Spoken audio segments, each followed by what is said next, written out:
We'll see. Oh, there he is. Hi! Hi! I don't even need a microphone. Hang on just a second. I'll use it anyway. What? You got great vocal. How's it going, guys? Woo! Woo! Friday, Whinny City Ponycon, the guest of honor Q&A panel. Let's hear it all. How y'all doing tonight? Woo! It feels later. Go away, Saber. Let's go ahead and cut right to it. We got some wonderful guests of honor joining us. And this will be just a general Q&A panel. So what we will be doing is if you have a question you'd like to ask to our guest of honor, you can line up in an orderly fashion here in front of this microphone. Some of the questions will be screened to make sure it's all appropriate stuff. So things like, hey, read my fanfic, or why did Twilight get wings, or why is Amelia Larson still working on the show? These questions we don't ask. But things like if you want to ask them about their careers, how they got started, tips or things like that, that's fine, but let's just keep it appropriate on the level. So are we all good? Yeah. Sweet. Are we all good? Woo! All right, let's do it then. All right, our first guest of honor we'll be bringing up, let's go ahead and start off with Mariah Hendricks. Woo! Woo-hoo! Hello, how are you? I'm doing well. All right, next we'll bring Randy Critchlow. Woo!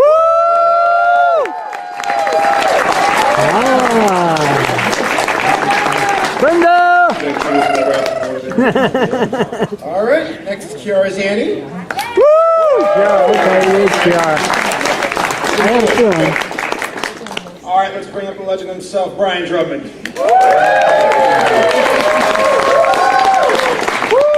All right, we got Sarah Richard. Woo! And then last but not least, we got Big Jim Miller. Big Jim! And once again, if you all have any questions, you can, if I'm correct, you can line up here in front of the microphone and ask. We'll have an assistant here, right there, red shirt. Star Trek, don't get shot. So don't be shy. Come on up and ask these lovely folks some questions. They came all the way from the mystical. This is why we're here. Ask the questions. Ask away. Invite you vague answers. Well, you don't mind. Hello. They don't bite. Hello. So this question is for Brenda. So your speaking voice, you don't have that thin accent. Hold on. We got some mic errors going on here. Uh-oh. AV. Hi. There you go. What's your name? Amethyst. Nice to meet you, Amethyst. You too. So you don't have the same accent as Zecora. How many accents do you do? Ooh, that's a good question. How many can you do? Well, let me think. I'm not bad at the West Indian sort of accent because I'm half Jamaican, half Trinidadian. I kind of make up my African accents because I just kind of have to. Let me think. I don't know, sometimes a little British, a little bit of, not really good Australian, a little bit of US. Yeah. When I have to go in for film and television especially, sometimes they want a character that's, you know, girl, you know what I'm saying? I need some more sobs. That sound is some, you know, down home southern New Orleans kind of girl, I don't know. But Her Swedish yeah, accent no, this is amazing. my regular. Have you heard her Swedish accent? Thanks. Swedish? Do you do an East Coast Canadian accent? East Coast Canadian, no. Fargo? Moving on. Somebody else can do that. Scottish Korean. Scottish. Oh, that's Indian. That's Indian. You know what? I can play with a bunch, but yeah, my Zecora is a mixture of sort of West Indian and African. Cool, thank you. My pleasure. You Hello. Hello. Hey, so I was just wondering, for the voice actors, the show is ending soon, but I just wanted to know, what would you say was your favorite thing you got to see your characters do in the show? Ooh, that's a good question. Like anything in particular you did that you thought was awesome? Or... What's your favorite memory of the show? Like for your characters, if you remember a specific thing or something that happened on the show. Wow. Do you guys even watch the show? Check. We worked real hard on this show. I have Put you on the spot. I have one.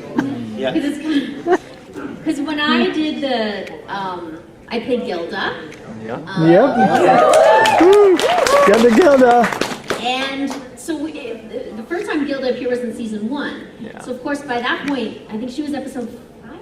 Yeah, she was Five, is that right, guys? I think it was 5, yeah. Okay.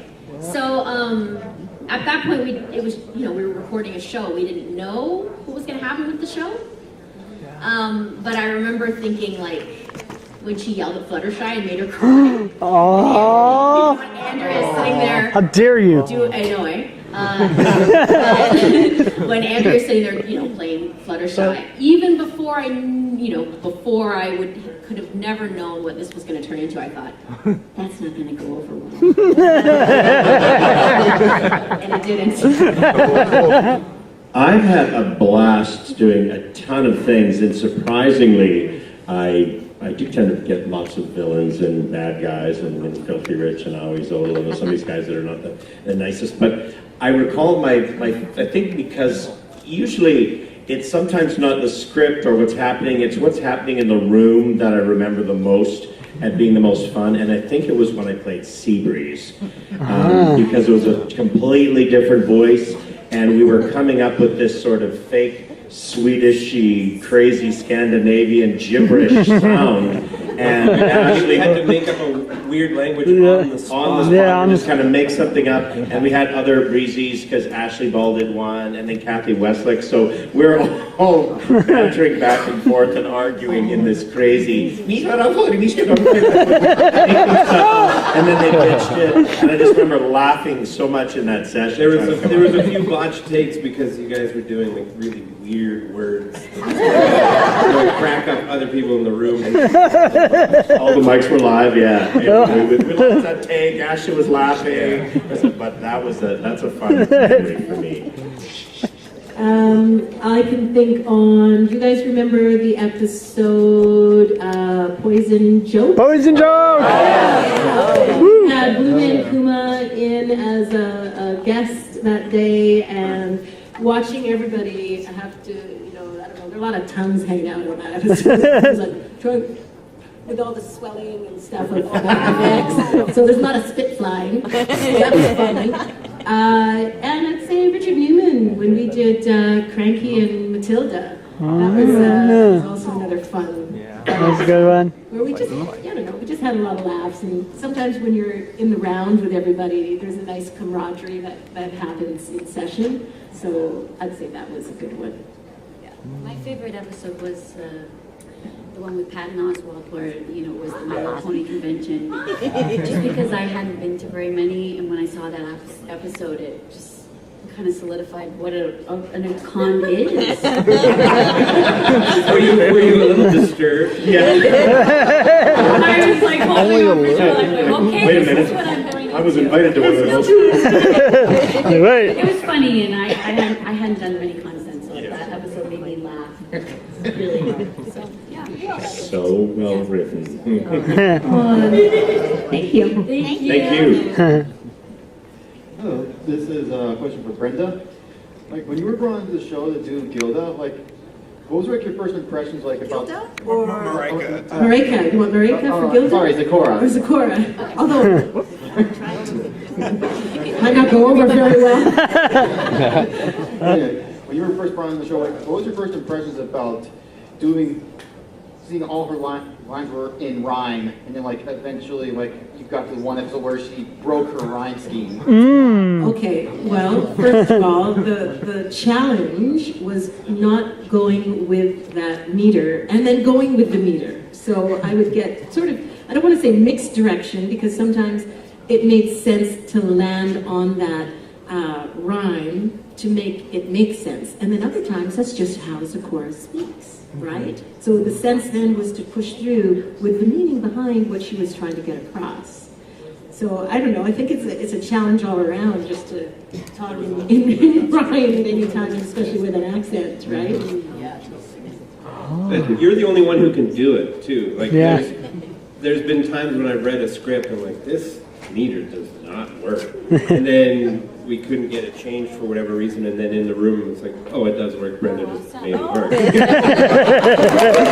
Good job, Brenda. It's easy to do that a few times too. You guys hear the finished product, but sometimes we're and you stumble a couple times, but you do try to make it work because the writers have endeavored to make this for the character, right? There's been a few times, very few times, we've had to sort of change a couple words around just to make it fit in your mouth properly. Yeah. Thank you. Hi. This question is for all of you. Okay. If you were to do something other than what brought you here, like something other than in the entertainment industry, what would you be doing? Oh, that's a great question. Does panhandling count? Sure. Yes, it does. Yes.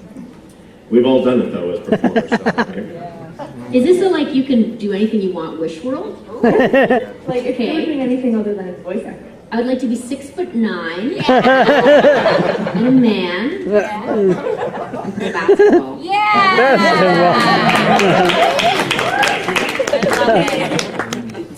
Okay. Well, mine is what I thought I was going to go and do until I realized okay, wait, let me ask. This is a better question to ask. Who is outstanding in math,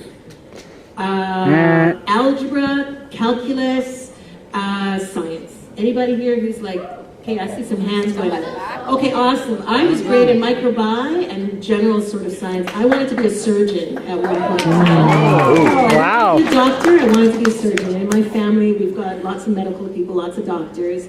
My mom was a registered nurse, my dad a biology teacher, so I was good with general science, but when it came time to looking at, chemistry, which I got a B in and not an A.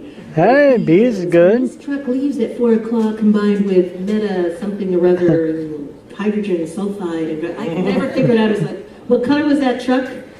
At 2 o'clock, how many wheels? That was a challenge. So that's what I would have been and would have done. I wanted to cut people open. Evil. Evil. Stay away from me, Brenda. Working with animals, a veterinarian. Oh, that. Anything with animals, they make me happy. You are working with other bunch. You're Fluttershy. I mean fuzzy furry animals. Oh, okay. You're sitting beside Brian. Next. Believe it or not, architecture was what I built a couple of my own homes, gutted and renovated a half a dozen other homes, and others. I love design and architecture. And I think if I stepped away from this, that's what I would do. I love the smell of fresh cut lumber. If I see someone building a house, I just want to pull over and go in and walk through the walls when it's just 2x4s. That's what I was. Nice. Yeah, same animals for sure. Like when I was a kid, I wanted to be a killer whale trainer. That was like and then my mom's like, well, you need to learn a whole lot of science and math and stuff for oceanography. And I'm like, drawing it is.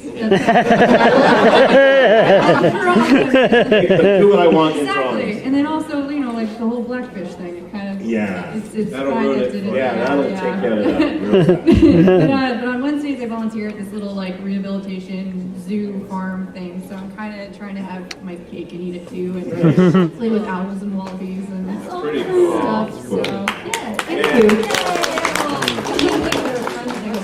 Before I got into animation, I actually wanted to be a comic book artist. But my style was too cartoony for the time, like early 90s, extreme era. It was not my forte, so I just transitioned it a little bit and actually found I like telling stories more.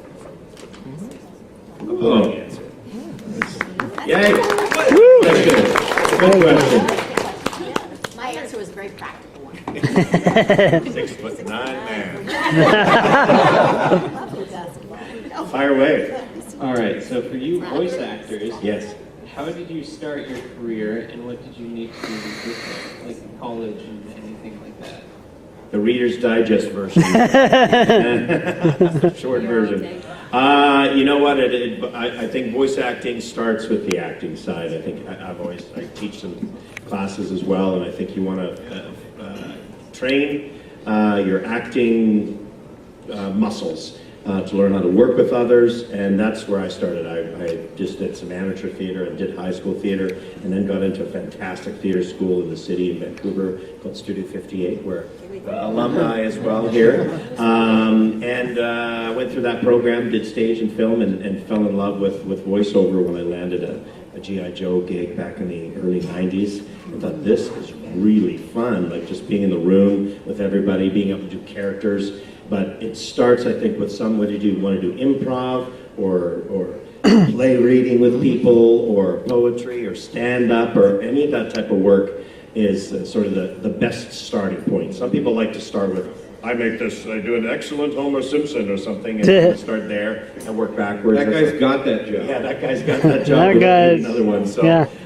Start with working with other people is the best place, because I know there's a lot of folks who think, well, it's a great opportunity to have a really fun job, do voices, and kind of work by myself in a studio. No, we work together all the time, so you want to be able to work with and relate with the writers, with the directors, with the performers in the room with you. So any opportunity you have to work with a group of people performing, role-playing, game-playing, that kind of stuff is fantastic, starting point, and that's kind of where I started.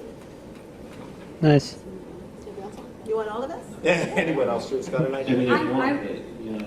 I was just really lucky. The first job I ever had at the age of 7 was a cartoon. I kind of just got thrown into it, and luckily it was a cartoon about kids, so we were just ourselves, which was great. So I count my blessings every day that I fell into it at such an early age. And then I learned how to be a better voice actor by working with great actors. You know, each job I got, I was always super nervous, but I would usually act like a sponge and watch the other actors that were with me and learn from them, like how to place my body behind a mic and how to stand. And you know, nothing's gonna happen overnight with voice work. It's a lot of work, and it's also a lot of fun. But I really have a weird story of just falling into it at such a young age. Okay. She's kind of not saying the whole thing. Oh, here. geez. This woman can sing. Okay, Simmer. Speaking voice and a unique quality. I mean, everybody, all voice actors. But you know. Thanks for leaving Sarah and I. I want to flesh it out. I first worked with her on Stella Luna, so you can find that show somewhere.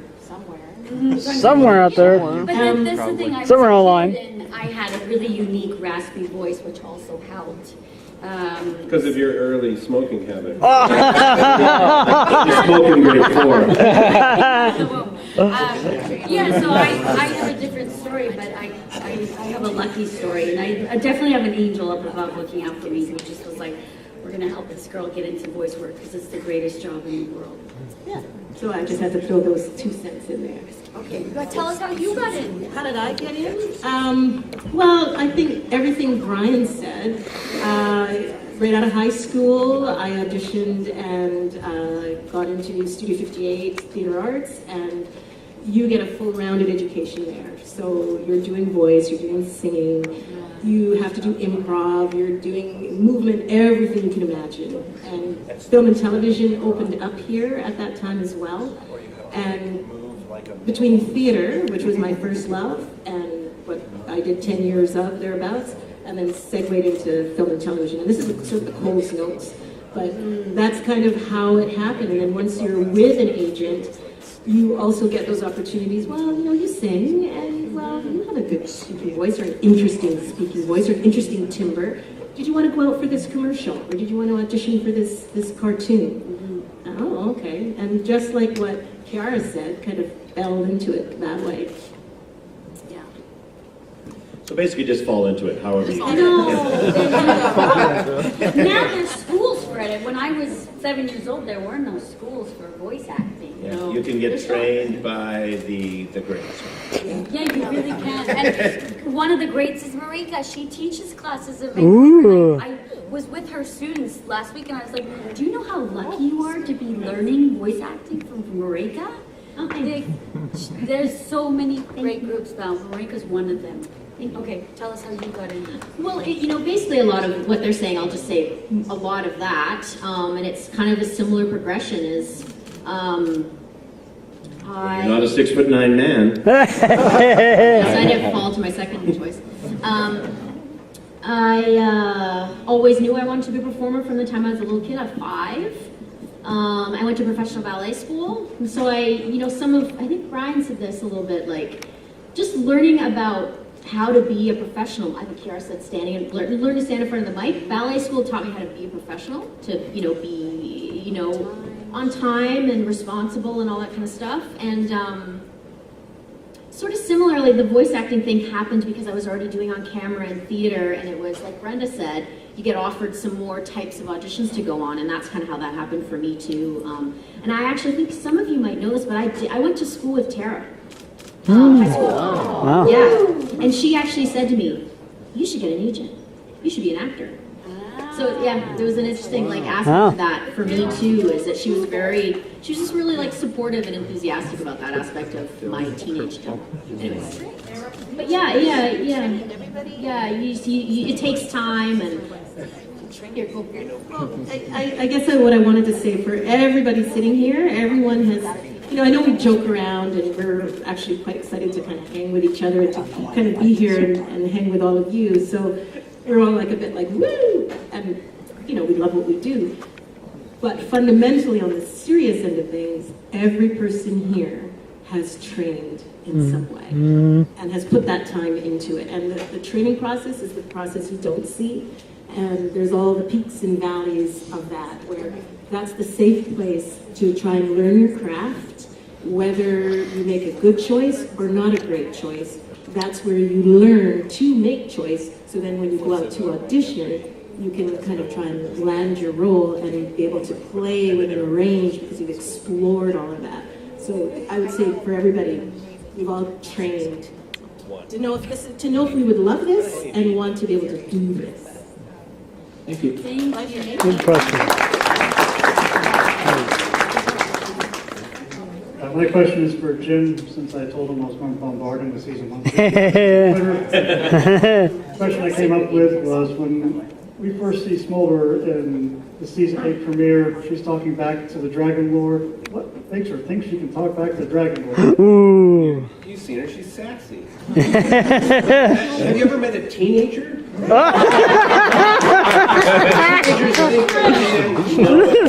That is true. That's, I guess you'd call them cojones? Kahunas. Sure. I asked that same question to both Willa and Shannon at CyberPress. They used the exact same. There you go. So since I have the opportunity, just general voice acting question. What's your favorite anime you've worked on, and why was it Black Lagoon? You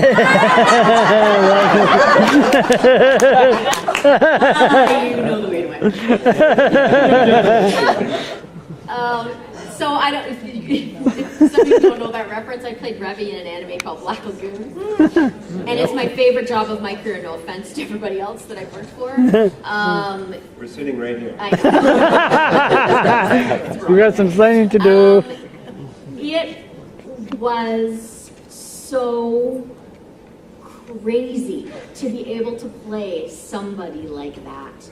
You don't get that opportunity. I don't know how many foals are in the room, so I'm not going to give a demonstration of her stuff.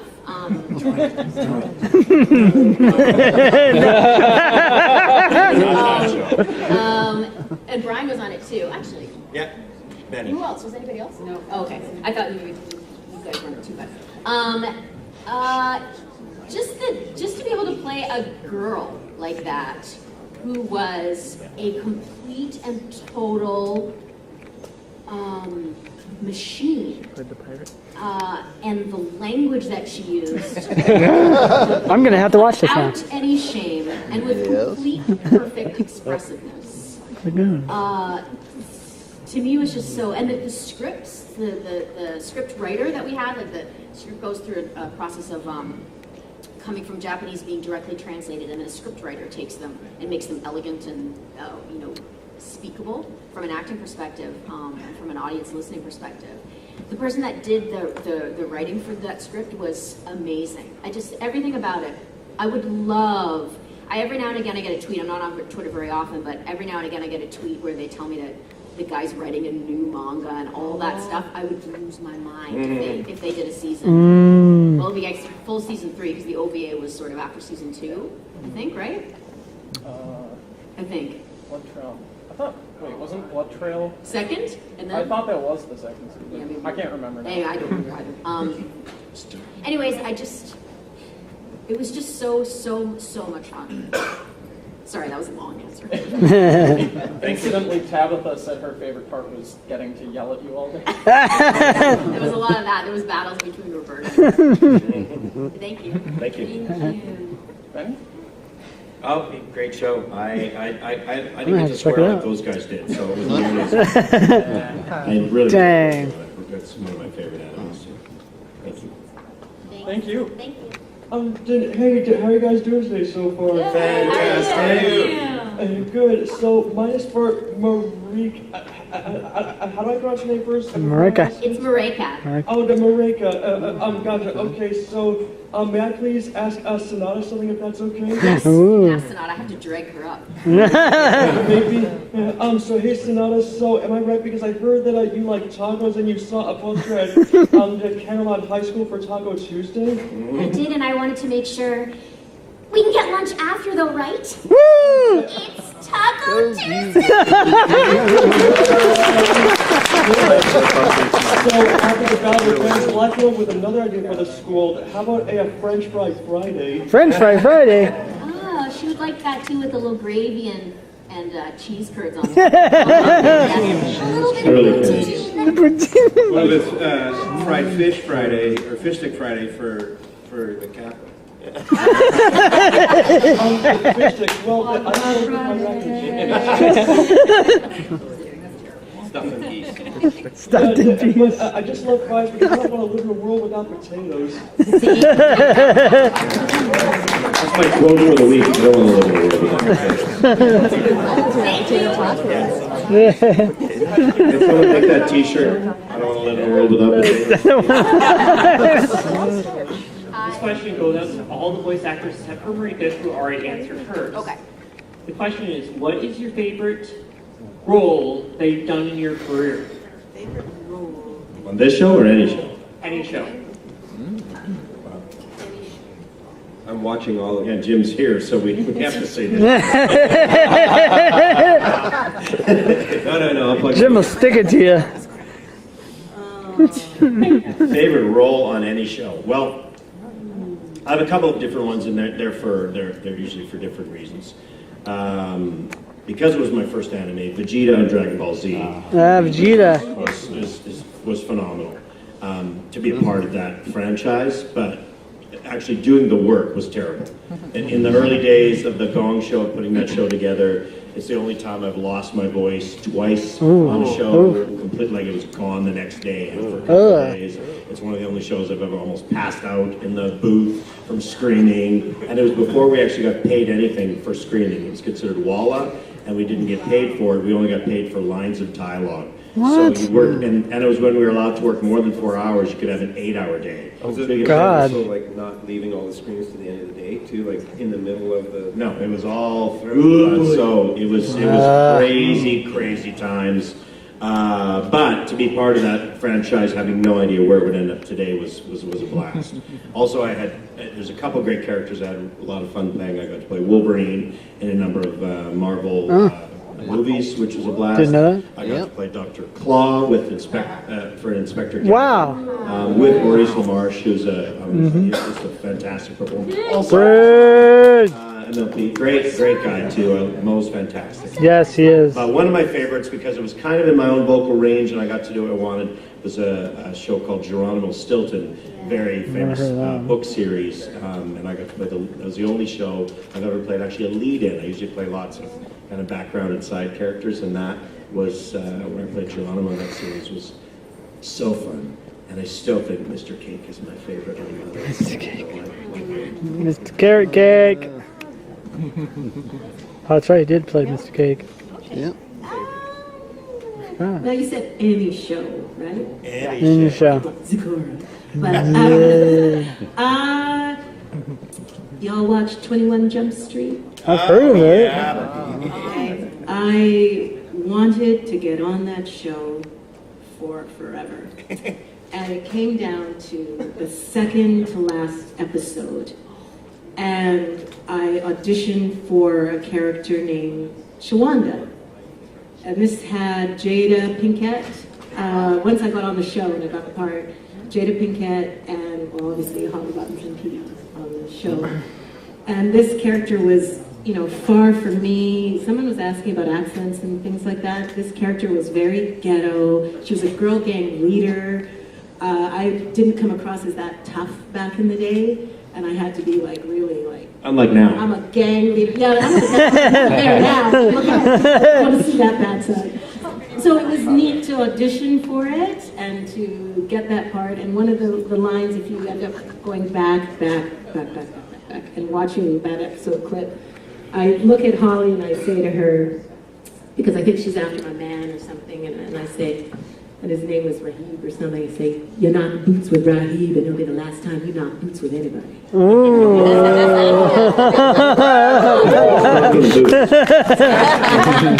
each have a boot and you can bang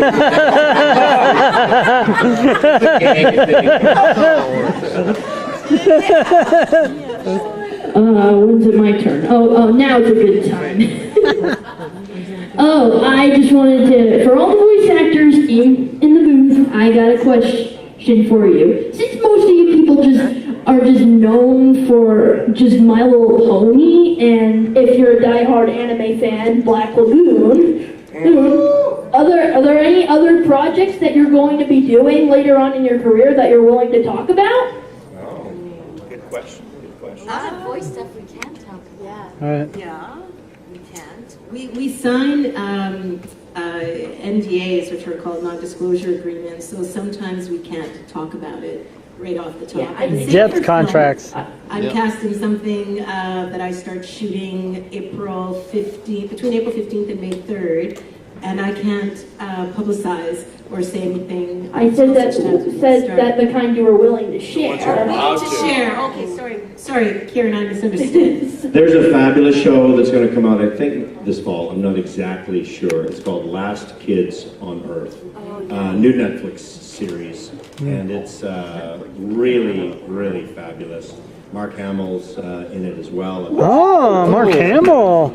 I think it's going to be a pretty fabulous new show. So that's one I could talk about. I do just a million different monsters on it. So I'm every monster. Very fun show. Great. Also, someone needs to clean this microphone. Oh, God. Why? Is there spit on it? What you don't want to hear when you're behind the microphone. Don't lick the microphone. He's a good 8 inches back from it right now. Well, howdy, y'all. Hey. Fingers. Well, howdy, y'all. What is the best prank or practical joke you play amongst yourselves? Wow. Good studio, yes. Good question, Vince. I'll throw an O. Henry in the bathtub. And I've never done That was a Caddyshack.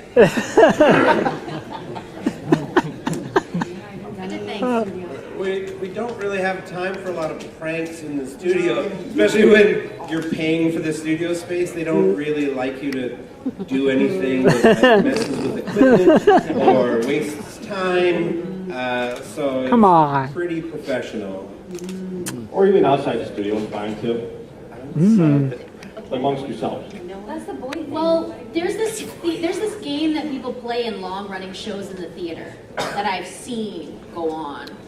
And do you guys know what a Gumby is? Gumby? It's like a green, like... Oh, Gumby, the stretchy. Yeah. Yeah, Gumby, the old cartoon. And there's this theater thing that people do where somebody brings a Gumby on stage.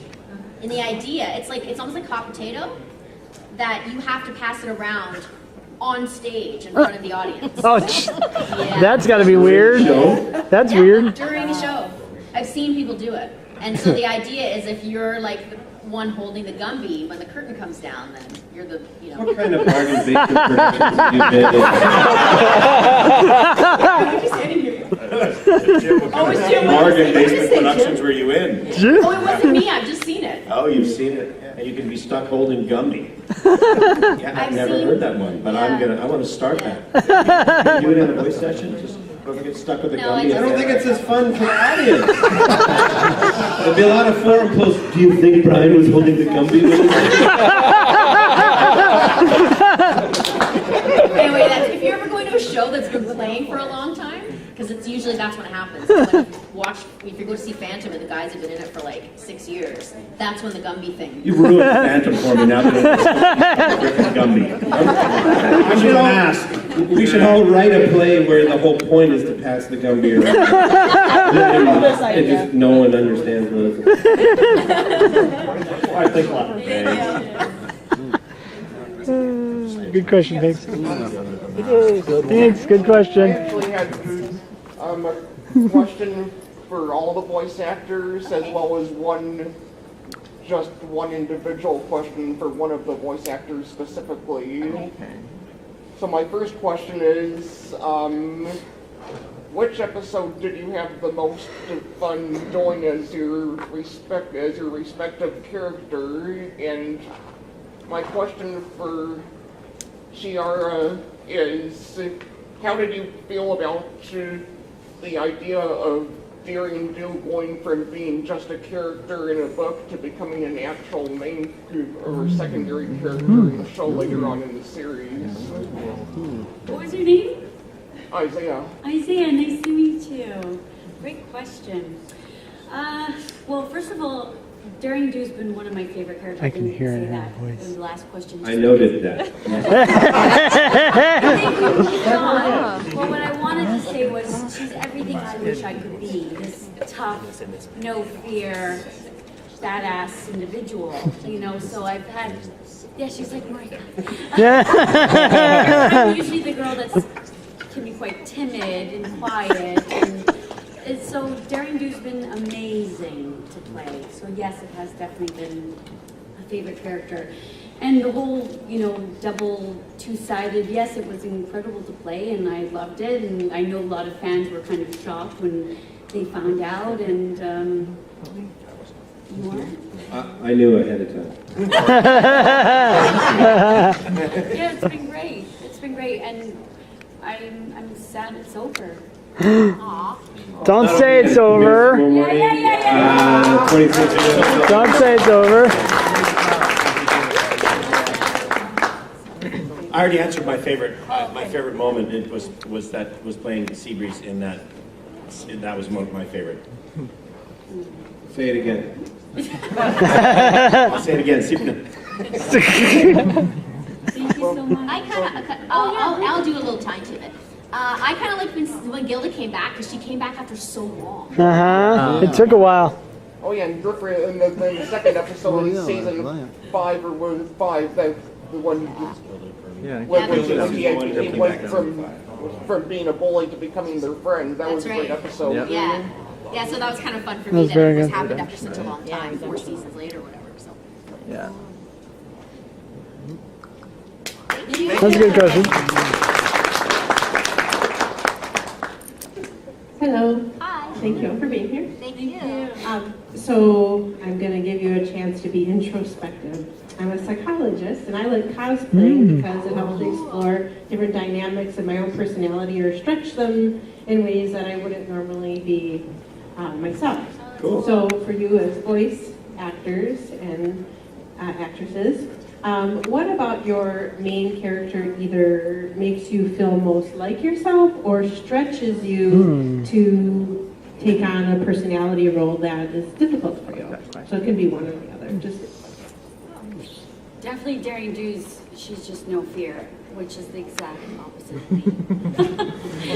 No fear like Rainbow Dash. All fear. Yeah. All fear, don't worry. Right now. Yeah, no, she's totally badass. I would love her. And she stretches me, I guess, in real life to sort of think about those kind of things. Great question.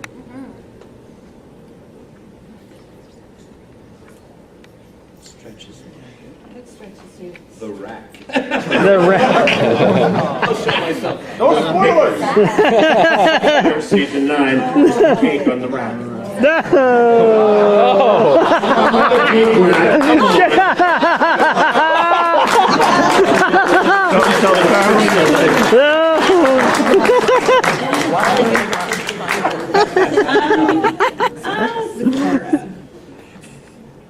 think I most relate to the fact that she's wise, mysterious. We don't know a lot about her background and why she is the way she is, and Just like Brenda. I'm kind of an open book most times. She asked me a question, I was trying to answer, right? I think that's kind of what's needed is a mentor. And I think she does that with the ponies. They go to her for advice or for a potion or to help fix something. And in my life, I mentor teens. I've had a studio. I've coached kids, teens, adults. I still coach. So I think there's like a little bit there. She likes all the jewelry stuff. And she's graceful, and I always try and carry myself the same as my character, right? Yeah, it's beautiful. You always hear me say this, but I always pass it on at just about every con. And I think Sakura's like that. Little phrase, always endeavor to come from a place of grace, integrity, and respect. Because that way, you can speak your truth and make no apology. That's a good one. Sakura's spouses to as a character, right?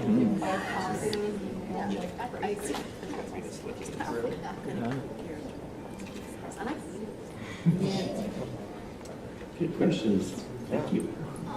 I think, oh, sorry. Pause. Yeah. Big Pause. No, it was a pause. I thought we were done. Oh, okay, sorry. Yeah, I think it was interesting, challenging a little bit for me, for Gilda to just like be mean without caring, like without. It's not from what I've seen. Dang! What? Because I do really think about what other people feel, and so that was an interesting aspect to get to kind of being able to do something like that, is to figure out why she's like that. Like, why is she that mean? Why is she that just awful Cruel. to everyone around her? Such a creative reason why that happens. It makes it a little more palatable to do. Meanie pants. Yeah, totally meanie I think Brian's shaking his head. He's good on this question. Okay. No, I like that answer. I was Thank you. Thank you so much. Thank you. I love it when they acknowledge. Gotta wait for applause at that. This question's for everybody. If there was any voice actor you could spend the day with, who would it be and why? Oh. How was it not Mel Blanc? Yeah, that'd be cool. Mel Blanc or June Foray, and it's just not possible. Right, yeah. Both are, they're the masters. Rest in peace, you guys. All right, next question. Of living questions. Yeah, of living. I would say Cree Summers. Cree Summers is good. Funny. I worked with her on a show in the States, and I had tears in my eyes. Elmira. Every day working with her. So I just love Elmira. to shoot the shit with her at a coffee shop. Well, you shoot the poop. She's a fun. We'll edit that out in ADR. She's a funny gal. She's a very funny gal. Okay, so you said anybody. Any voice actor. Okay, well, this person is now dancing amongst the stars, but I would have probably picked somebody like Robin Williams for all the characters that live within him.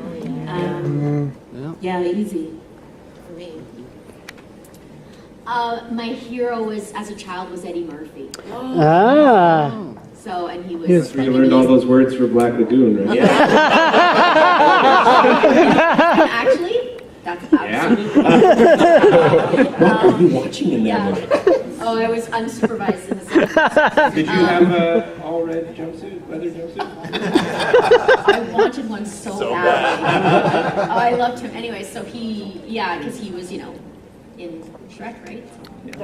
Yep. So yeah, that would be Don't my get- that I want to hang on with. Thank you. Thanks. This question is for anybody. Is there anything special or unique to your time working with My Little Pony that you're going to take with you as you move on with your career? You didn't give this to Jim. My mortgage. I don't know. I've been very fortunate to be a part of a show that has such amazing people involved, such amazing fans. Like this experience coming to a con like this is absolutely unique. It doesn't happen for 99% of the shows out there. So just those memories moving forward and having such amazing stories from those experiences, I'll never forget that. Yeah.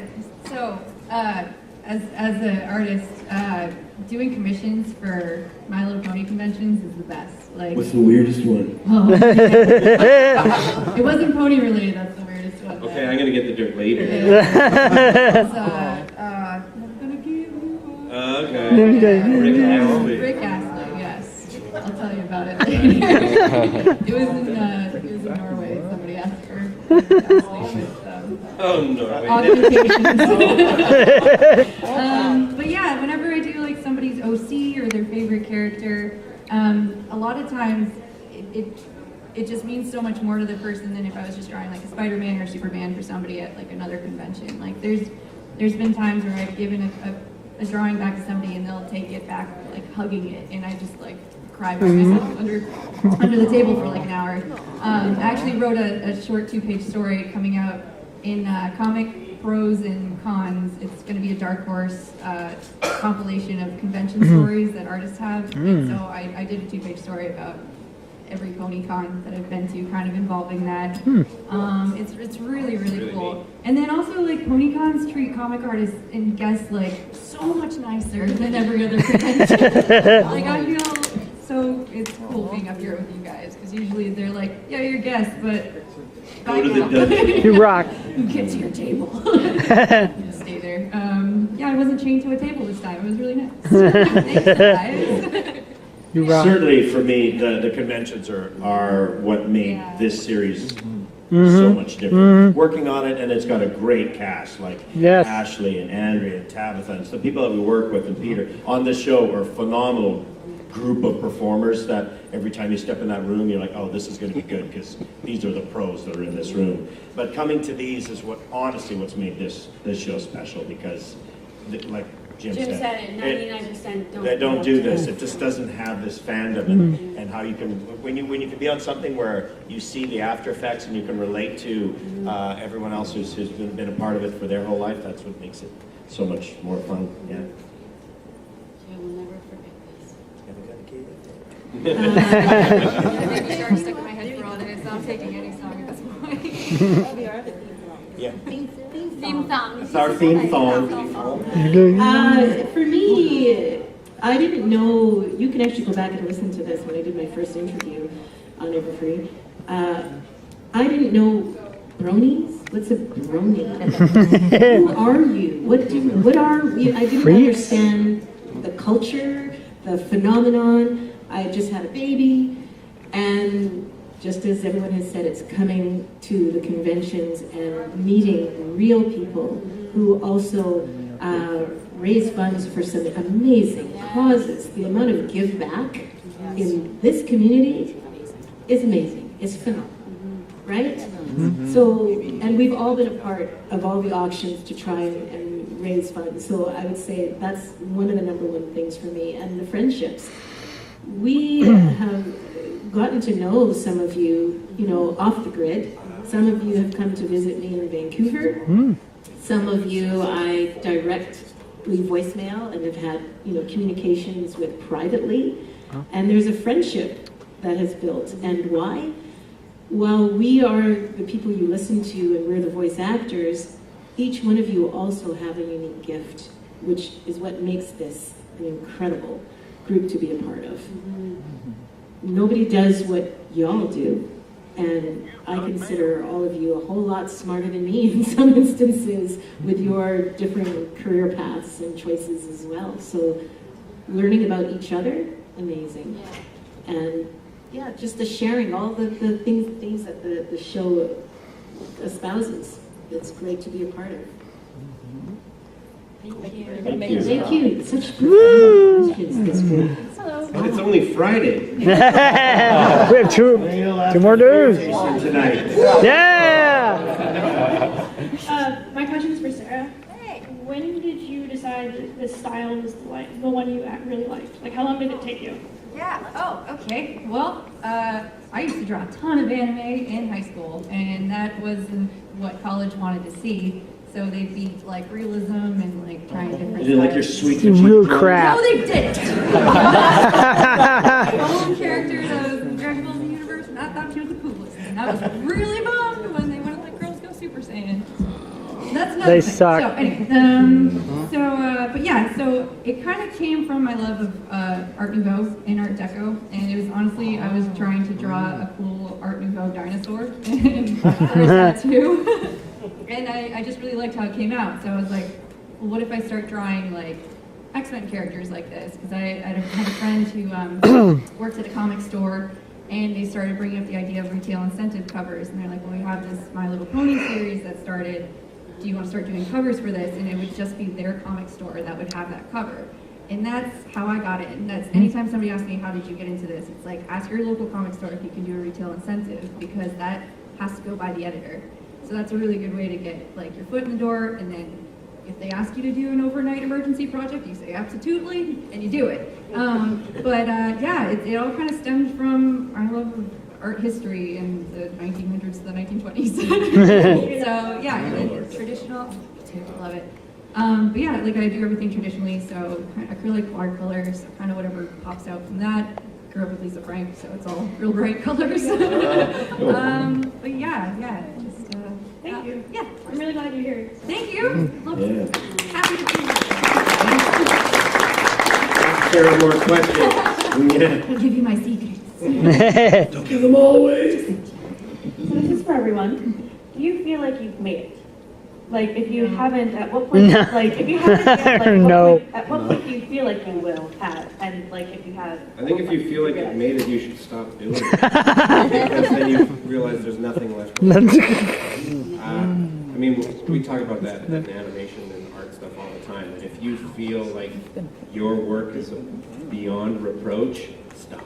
Because you're not learning, you're not trying, you're not challenging yourself anymore. I don't know if there's such a thing as made it. I've been lucky and I've worked real hard, but I don't think I've made it. Yeah, there's definitely feeling like really happy at what you've accomplished, but like knowing that you can go further is gonna keep you motivated to keep going. Because if you feel like you've made it, then you're just What else? That's it. Within every actor, there is a giant seed of insecurity sown within us. I think that we never, well, I shouldn't say we, I never feel like I've made it. Who on the panel has imposter syndrome? Yeah, who's made, imposter syndrome? It means that like I'll go to work and every day I'll be like, one of these days they're going to come in here and figure out I don't know what I'm doing. Because it's all been a big scam on me. Imposter syndrome. I definitely have that.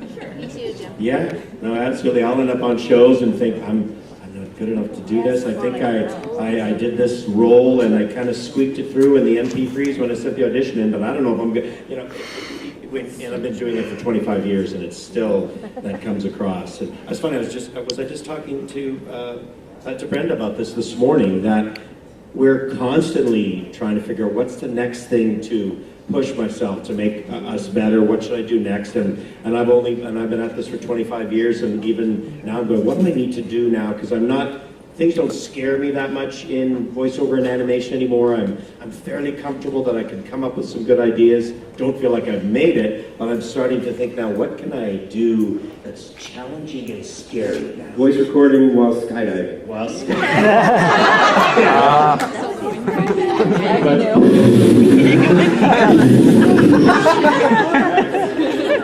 It's on the list now. But I think you got to push yourself. Always try and think, what's that next thing? And I'm even there right now after being doing a zillion shows. I still think there's something else out there that I got to try. Okay, I'll jump in then. You know what I say to students, and I say it to myself as well. come and watch our work in progress. I don't say for the end of term that it's your final presentation, because you may not end up doing your best work at that last of the 8-week session. Does that make sense? Yeah. So I usually try to take the pressure off, and I try to take the pressure off myself, because you're constantly striving, you're constantly trying to, make new choices or better choices, or just like what everyone's saying, encapsulate all those nerves and sometimes those insecurities that you're in a room full of, some well-respected greats, and you're there too, and try and harness some of that energy and just remember this is a work in progress, here we go. And find that confidence within yourself and find that focus. So that's the buzzword that I try to use and I try to remember as well. One of my favorite, I love quotes. I have like a million of them that I really like, and one of my favorites is, "The wolf is always at the door." Yeah, it's so true. Sometimes I feel like occasionally I might know his name these days, but he's still there. Jim?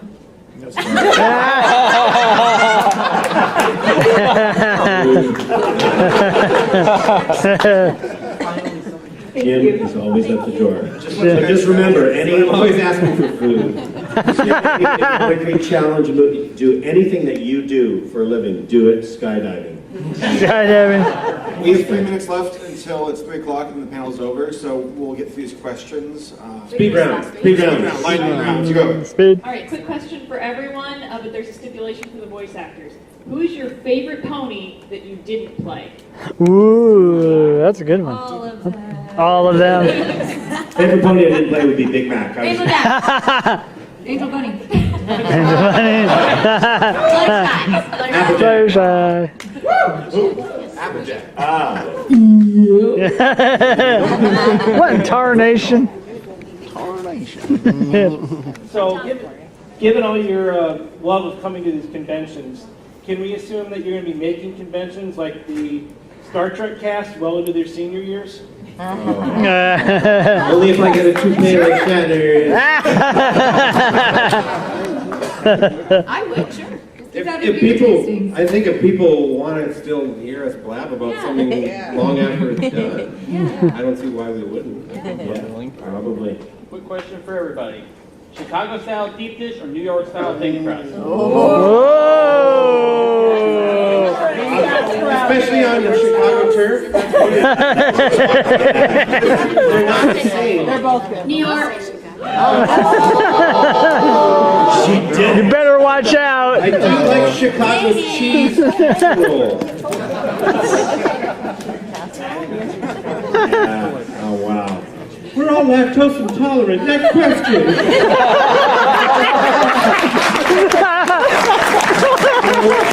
Thank you so much for joining us.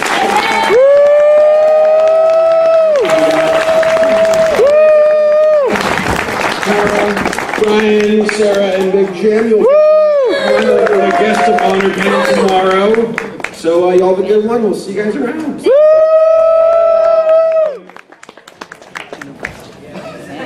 Saber!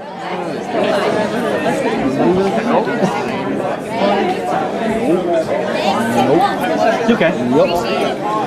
I'm going to head over to the autograph room, which opens in about 7 hours. All right. Get up to the room and get the